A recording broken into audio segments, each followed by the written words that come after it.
Okay, I wanted to talk about what you're gonna do here. So, that we've done this before in class on boards. So today you're just gonna cross out the what you're gonna change and change it to yo. Okay, so for example, un día Pedro fue, you'd say yo fui, and you're gonna do this on Draw It. So you can do a text box and write it above, or you can just write it with the Draw It function.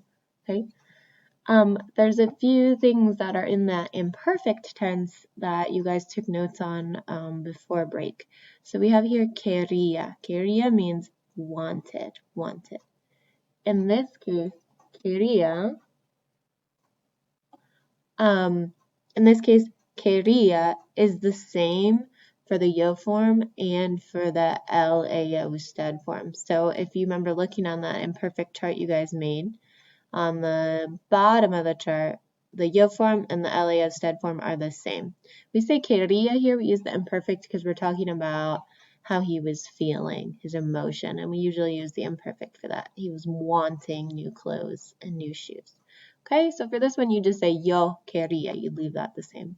Okay, and then there's a few other here, like when we're describing the shoes, they were blue and yellow, you don't need to change that because that's not going to change, right? If you're talking about yourself, you'd still describe the shoes in the same way, okay?